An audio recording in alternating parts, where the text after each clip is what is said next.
models for leadership. They're like, okay, I had this boss. I didn't like what they did, so I'm going to not do that. And I have this boss that I like, so I'm going to try to cherry pick a piece or two from that.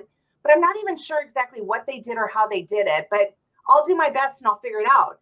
So we have a lot of leaders just trying to figure it out. And unfortunately, the people who pay the price for that are the ones who report into them.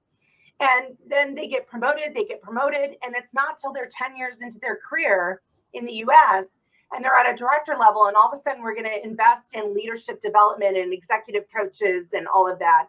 But think about all the people they led to get to a level where the company was willing to invest in them. And then a lot of the leadership development is undoing bad habits that were developed.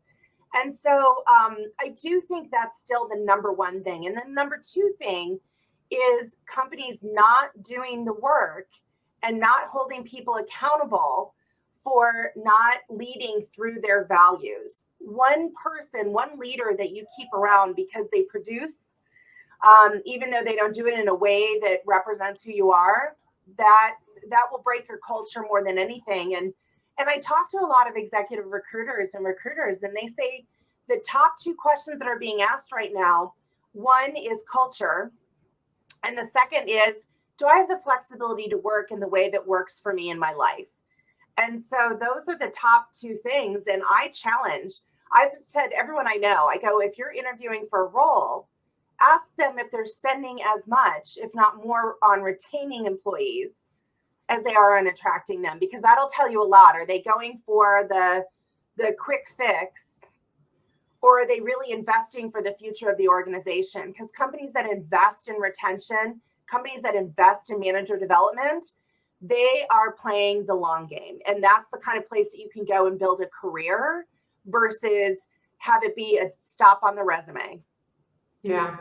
Don't you think that people skills in general, communicating well, understanding people is something that is like your lifelong mission, more or less, for some people? And it's hard to train people who are not interested in other people. If they're interested in the numbers, if they're interested in the results, or their specific part of the role or technology that they're doing, it seems that it's really hard to teach that, no? Yeah, it can be. And yet, if you're really interested in the numbers, and it's someday you want to lead other people in being interested in the numbers, or you really like the tech, and someday you want to be helping others who really like the tech, that's people leadership. So if that's the path you want to go down, then I think it's behooving upon us to, even though it may not be comfortable, it may be outside our comfort zones, if we're going to lead people, those are the skills that we need to develop. That's why, I really have appreciated that some organizations have created a path for technical people. I'll say I've seen this a lot in technology, where you can continue to advance in your technical career, but that doesn't mean that you're a people leader. It means you advance as a thought leader in technology, because who you are innately is an individual contributor, but you're going to just contribute at an unprecedented level. And I think that's appropriate. I think that demonstrates a lot of emotional intelligence to know who I am as a person and what fuels me. And if it's not leading people, then I shouldn't do that.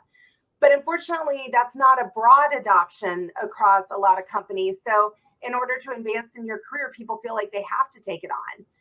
But then secondly, I'll share a conversation I had with a chief technology officer, because one of the things that we do in the Awesome People Leader program is the first thing we start off with is brain science and how our brains work. Because if you're leading humans, you're leading everyone with brains, and how the threat response, that fight, flight, or freeze, is not a zone of the brain where we can do any innovation. It's not a zone of the brain for collaboration, for problem solving, and it's not a zone of the brain for productivity. So we talk about the three zones, the fear zone, the productivity zone of the brain, and then the reward function of the brain, and how that works. And how as leaders, we've got to be triggering the reward response in the brain of our employees to help get those innovative ideas, that collaboration and the problem solving. So after the session with the chief technology officer, and he said, Heather, I've been in a lot of these leadership development sessions, but for the first time, someone explained the science behind recognition, the science behind positive reinforcing feedback. He goes, I just thought before they just wanted me to like thank someone for doing their job. And he goes, and I didn't understand why people needed that. So even with someone who is so highly technical, if we also explain the science behind it, you could hear how he could get behind the science. And all of a sudden he goes, you've transformed my leadership in terms of recognition and positive reinforcing feedback because I finally get the science. So I even think with those technical people, there's a way we can get in there.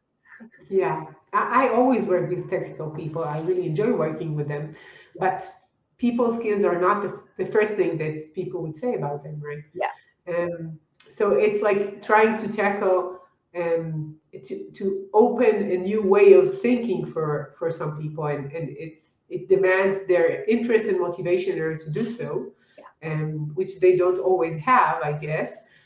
And you have lots of work. That's what I'm saying. Yeah. But we all have our areas, right? We all have our Sure. areas to lead and to grow and to develop.